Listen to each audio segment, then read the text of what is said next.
Hey guys, it's Amy of the Keto Queen. I wanted to jump on really quickly as I'm going in between doctor's offices. So we just left my dad's appointment with the cancer doctor, and I wanted to give you a quick update. It is a true praise report as always. God is so good. So I wanted to tell you guys we just left, and the doctor got out the scans, pulled out his computer, and he wanted to show us what he was seeing and explain to us a little bit better than what the actual radiology reports read. It's really hard to read those reports on a cancer just because of where it is and what it looks like. So he showed us the scans in comparison to the first ones we had back in June to this week. He had scans on Tuesday. And what it looks like is that this liver cancer it's not liver cancer, it's bile duct cancer. It's called cholangiocarcinoma, but it is housed inside the liver.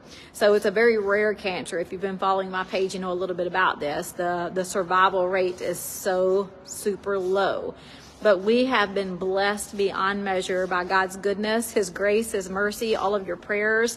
And I just want to let you know where we are today. We'll try not to get emotional. So, just left there. The doctor pulls up the scans, lets us look at it, and kind of showing us like the density of it. When you look at these scans, those first scans shows a larger mass, but it also shows a darker mass.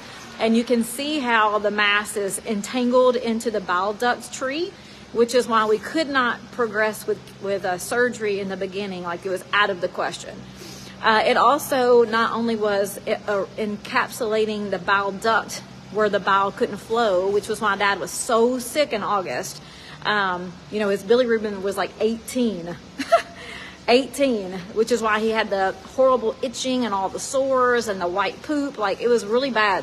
We really thought he was going to be gone in August. I mean, the doctors were telling us to prepare for the passing. So everything has been so well. So let me just tell you, our goal, our prayer over all these months is that the chemo was working, and the chemo was going to shrink the cancer and give us possibilities for surgery. So we know over the last few months, every time he had a scan, it would show progress. It would show that it was shrinking or it was just smaller. Well, today when he pulled up this computer and let us look at the scans, we not only saw that it's shrinking a little bit, but we also saw it was just not as dark. It's like you could see you could see the cancer before in the x-rays or the CTs, but now you see it, but it's like dense, like it's lighter in color on the scans, and it also is not right up on the bile duct. Like, the bile ducts are there, but it's not encapsulating the bile duct. So this is what he said.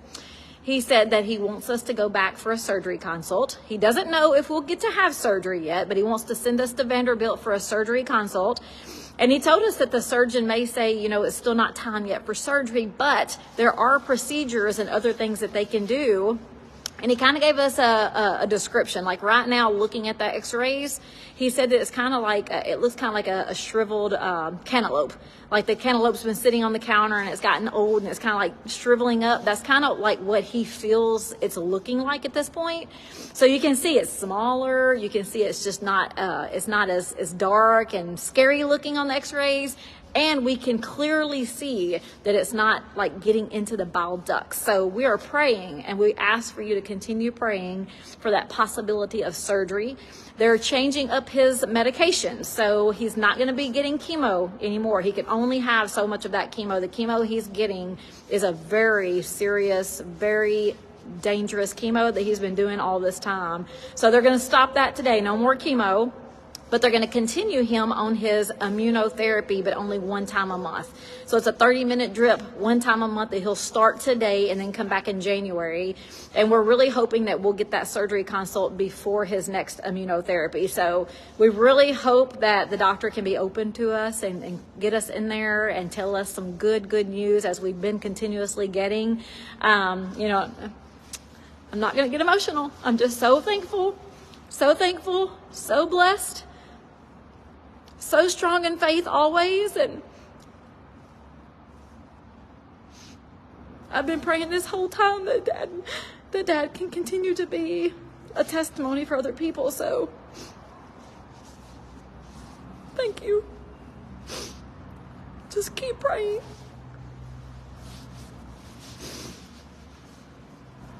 It's happy tears. It's happy tears, happy tears. So just because you're sad or appear to be sad doesn't mean it's sadness. It's happy tears. It's grateful tears. It's thankful tears. So anyhow, I got to drive this up because now I'm walking into the hospital because we're fixing to go check on my father-in-law. And I'll come back later with an update on him. So we're trying to find out what in the world is going on with my father-in-law. He's in the hospital now. And my mother-in-law is not really understanding what they're saying because they're really not giving us much information. So I'm fixing to go knock on the door and tell this nurse to give me the lowdown. I got to figure out what's going on so I know what to do for my father-in-law. So happy day, happy tears. And I'm just so grateful and